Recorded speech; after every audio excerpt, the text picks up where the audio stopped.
शांती.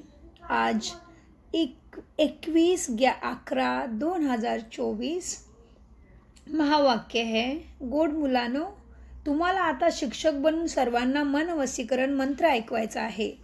मनवशीकरण मंत्र काय आहे? मनमनाभव. ही तुम्हा सर्व मुलांची ड्युटी आहे.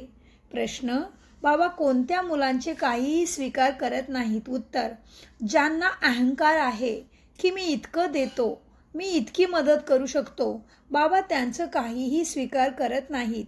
बाबा म्हणतात, माझ्या हातामध्ये चाबी आहे. हवे असेल तर मी कोणालाही गरीब बनवू शकतो, वाटेल तर कोणालाही श्रीमंत बनवू शकतो. हे देखील रामामध्ये एक रहस्य आहे. ज्यांना आज आपल्या श्रीमंतीचा अहंकार आहे ते उद्या गरीब बनतात आणि गरीब मुले बाबांच्या कार्यामध्ये आपली पे सफल करून श्रीमंत बनतात. किती सुंदर सांगितले बाबांनी. कुठल्याही गोष्टीचा अहंकार करायचा नाही आहे, कारण सर्व काही आपल्याला परमेश्वराकडूनच वापरण्यासाठी मिळालेलं आहे. आपलं मुळात आहेच नाही. आपली संपत्ती खरी काय आहे? आपले चांगले गुण, आपले सद्गुणच आपली संपत्ती आहे. म्हणजे शांत स्वरूप, सुख स्वरूप, प्रेम स्वरूप, आनंद स्वरूप, शक्ती स्वरूप, पवित्र मन, हीच आपली संपत्ती आहे. तर त्याचा वापर करून आपण जेवढे कर्म करू त्यामुळे आपल्याला पुण्यप्राप्ती होणार आहे, भाग्यप्राप्ती होणार आहे, सुखाची प्राप्ती होणार आहे. तर आजच्या मुरलीमध्ये बाबा सांगतात, गोड गोड खूप वर्षानंतर भेटलेल्या मुलांच्या प्रती मातपिता बापदादांची प्रेमपूर्वक आठवण आणि आत्मिक पित्याचा आत्मिक मुलांना नमस्ते. आणि आपण आत्मिक मुलांचा आत्मिक बापदादांना या आठवण आणि प्रेमपूर्वक नमस्ते. धारणेसाठी ज्ञानाचा खूप विचार सागरमंथन करायचा आहे.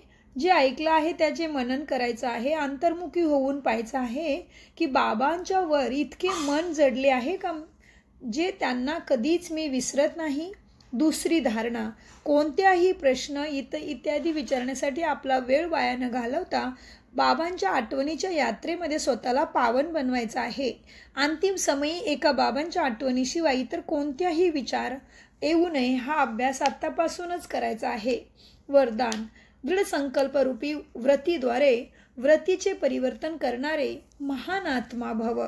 महान आत्मा बनण्याचा मुख्य आधार आहे पवित्रता. या पवित्रताच्या व्रताला प्रतिज्ञेच्या रूपामध्ये धारण करणे अर्थात महान आत्मा बनणे. कोणतेही दृढ संकल्परूपी व्रतीला बदलू शकते. पवित्रतेचे व्रत घेणे अर्थात आपल्या व्रतीला श्रेष्ठ बनविणे. व्रत ठेवणे अर्थात स्थूल रीतीने पथ्य पाळणे. मनामध्ये पक्क संकल्प घेणे. तर पावन बनण्याचे व्रत घेतले आणि आपण आत्मे भाऊ आहोत ही बंधुत्वाची व्रती बनवली. या व्रतीद्वारे ब्राह्मण महान आत्मा बनलात. बोधवाक्य: व्यर्थपासून वाचायचं असेल तर मुखावर दृढ संकल्पाचे बटन लावा. ओम शांती, ओम शांती, ओम शांती. गोड गोड बाबांचा अनगिनत पदम गुना शुक्रिया. धन्यवाद, धन्यवाद फरिश्तो.